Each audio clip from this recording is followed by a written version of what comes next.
BJP కార్యాలయంలో కిషన్ రెడ్డి మాట్లాడుతున్నారు. Live లో చూద్దాం. మీరు వచ్చినటువంటి ఈ 4 నెలల్లోనే మీరు కూడా అదే పని చేస్తా ఉన్నారు. గజ దొంగలు పోయి గరాణ దొంగలు వచ్చారు ఈరోజు తెలంగాణలో.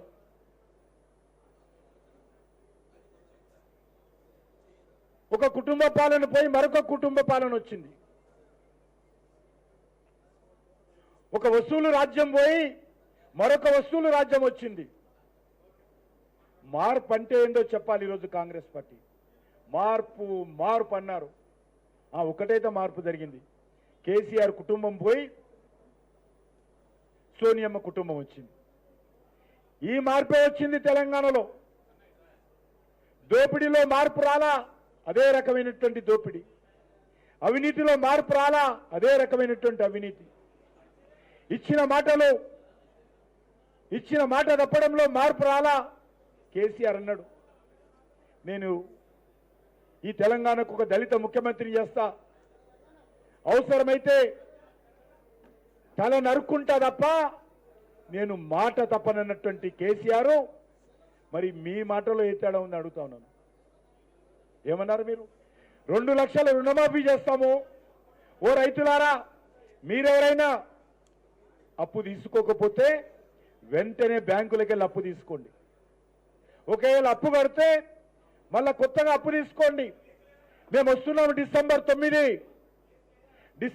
వచ్చినాక మీరు ఆ అప్పులన్నిటిని కూడా ఈ ప్రభుత్వము మాఫీ చేస్తుంది. కాబట్టి మీరు వెంటనే బ్యాంకులకు వెళ్ళి అప్పులు తీసుకోండి అని రెచ్చగొట్టారు. ఇంకొక మాట చెప్పారు, ఏ ఒక్కరు కూడా బ్యాంకులకు అప్పులు కట్టకండి, కొత్తగా కావాలంటే రుణాలు తీసుకోండి. మీరు గతంలో ఉన్నటువంటి అప్పులు, కొత్తగా తీసుకున్నటువంటి అప్పులు మా సోనియమ్మ రాజ్యం వస్తే మా ప్రభుత్వం కడుతుందని చెప్పారు. నేను ఈరోజు ముఖ్యమంత్రిని ప్రశ్నిస్తా ఉన్నాను. రేవంత్ రెడ్డి గారు, మీ మాటను నమ్మి మీ పార్టీ కోటేశారు. మీ మాటను నమ్మి రైతులకు అప్పులు, బ్యాంకులకు అప్పులు చెల్లించలేదు. మీ మాటను నమ్మి కొత్తగా రైతులు బ్యాంకుల నుంచి రుణాలు తీసుకున్నారు. కానీ పాత రుణాలు ఎవరైతే రైతులు తీసుకున్నారో ఈరోజు బ్యాంకులు రైతులకు రుణాలు ఇచ్చే పరిస్థితి లేదు. ఎందుకంటే మీ మాటను నమ్మి ఎవరు కూడా రైతులు బ్యాంకులలో తీసుకున్న అప్పులు ఇవ్వలేదు. కాబట్టి ఈరోజు బ్యాంకులు రైతులకు కొత్త రుణాలు ఇచ్చే పరిస్థితి లేదు. అందుకే ఈరోజు రైతులు ప్రైవేట్ అప్పులు దళారీల దగ్గర మిత్తికి తెచ్చుకొని ఈరోజు వ్యవసాయం చేస్తున్నటువంటి పరిస్థితి. పంట కోతలు కోయాలంటే రైతుల దగ్గర డబ్బులు లేవు. ముఖ్యమంత్రి గారు అప్పులు తెచ్చి కూలీలు ఇచ్చి పంటలు కోతలకు వస్తున్నటువంటి పరిస్థితి ఉన్నది. మీరు ఈరోజు ఏమన్నారు? ఈరోజు కేంద్ర ప్రభుత్వము 50 లక్షల టన్నుల బియ్యం తెలంగాణలో కొనడానికి సిద్ధమైంది. నేను ప్రధానమంత్రి గారిని ప్రత్యేకంగా కలిశాను. మా తెలంగాణలో బాయిల్డ్ రైస్ ఎక్కువగా ఉత్పత్తి అవుతాయి. దేశవ్యాప్తంగా కేంద్ర ప్రభుత్వం ఒక పాలసీ చేసింది, బాయిల్డ్ రైస్ వద్దు, మామూలు రైసే తీసుకోవాలని నిర్ణయం తీసుకోవడం జరిగింది. కానీ నేను తెలంగాణ రైతుల పక్షాన ప్రధానమంత్రి గారిని స్వయంగా కలిసి మా తెలంగాణలో ఎక్కువ బాయిల్డ్ రైస్ అవుతున్నాయి, మరి దాన్ని తీసుకోవాలంటే ఈరోజు కేంద్ర ప్రభుత్వం నిర్ణయం చేసింది, ఎంత బాయిల్డ్ రైస్ తెలంగాణలో వచ్చినా ఆఖరి గింజ వరకు కూడా కేంద్ర ప్రభుత్వం కొనడం కోసం సిద్ధమైందని మనం చేస్తాము. మరి మీకేం పుట్టింది రోగము? ఎందుకు ధాన్యం కొనుగోలు చేయడంలో శ్రద్ధ లేదు ఈ ప్రభుత్వానికి అడుగుతా ఉన్నాను. ఢిల్లీకి వెళ్ళడానికి శ్రద్ధ ఉంటుంది, ఇక్కడ వసూళ్లు చేసి కాంగ్రెస్ పార్టీ నాయకులు ఢిల్లీకి పంపడానికి శ్రద్ధ ఉంటుంది. కానీ ధాన్యం కొనుగోలు సమర్థవంతంగా చేయడంలో శ్రద్ధ లేదనే విషయాన్ని మనం చేస్తా ఉన్నాను. ఏం చెప్పారు మీరు? కేసీఆర్ కొంతనే ఇస్తున్నాడు, మేము వస్తే ఎకరానికి 15,000 ఇస్తామన్నారు. ఎప్పుడు ఇస్తారంటే అడుగుతా ఉన్నాం. రైస్ మిల్లర్లను బేపించి కాంగ్రెస్ పార్టీ నాయకులు జిల్లాలలో బెదిరిస్తూ ఉన్నారు. కానీ ఎకరానికి 15,000 ఇస్తామన్నటువంటి ప్రభుత్వము ఈరోజు రాహుల్ గాంధీ ఇటీవల తుక్కుగూడలో మీటింగ్ పెట్టాడు. గతంలో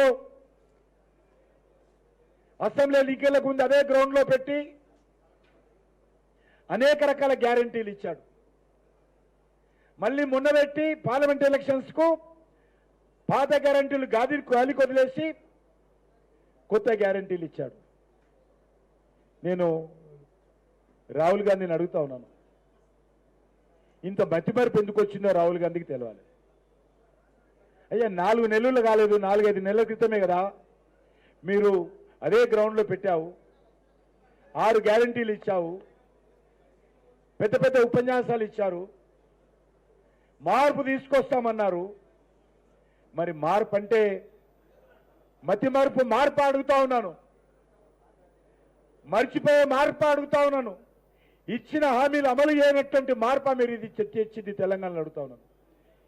అంతేకాదు ప్రతి ఎకరానికి 15,000 ఇస్తాము, కౌలు రైతులకు 15,000 ఇస్తాము, రైతు కూలీలకు పంట సాయం కింద మరి ఈరోజు 12,000 ఇస్తాము. ఎకరానికి 15,000, కౌలు రైతుకు 15,000, రైతు కూలీకి 12,000. ఏమైపోయినాయి? ఎక్కడ పోయింది అడుగుతా ఉన్నాను. ఈరోజు కాంగ్రెస్ పార్టీని ఇచ్చిన గ్యారంటీల మీద ఈరోజు తెలంగాణ రైతు ప్రశ్నిస్తూ ఉంది. ఇచ్చిన గ్యారంటీలు ఎప్పుడు అమలు చేస్తారో చెప్పాల్సిందిగా డిమాండ్ చేస్తూ ఉన్నాము. అంతేకాదు ధాన్యం కొనుగోలు ప్రారంభమైంది, అరాకొర కొనుగోలు చేస్తూ ఉన్నారు. కేంద్ర ప్రభుత్వము మీకు అందరికీ తెలుసు, ధాన్యం కొనుగోలు మీద చాలా పెద్ద ఎత్తున మద్దతు ధర పెంచడం జరిగింది. నరేంద్ర మోడీ గారు అధికారంలో రాకముందు ప్రతి క్వింటాల్ ధాన్యానికి 1,400 రూపాయలు ఉండేది. స్వాతంత్రం వచ్చినప్పటి నుంచి నరేంద్ర మోడీ గారు ప్రధానమంత్రి అయ్యేంత వరకు క్వింటాల్కు 1,400 రూపాయలు చెల్లించేవాళ్ళు. కానీ మోడీ గారు వచ్చిన తర్వాత ఈరోజు తీసుకుంటే ఆల్మోస్ట్ 2,200, 1,400 ఎక్కడ 2,200 క్వింటాల్కి ఇచ్చి ఈరోజు కొంటుంది. అంతేకాదు ధాన్యం కొనుగోలు మీద కేంద్ర ప్రభుత్వము ఒక తెలంగాణ రాష్ట్రంలోనే 26,000 కోట్ల రూపాయలు ఖర్చు పెట్టి ప్రతి సీజన్లో ధాన్యం కొంటుందనే విషయాన్ని మనం చేస్తున్నాను. ధాన్యం కొనుగోలులో రాష్ట్ర ప్రభుత్వం మీద ఒక్క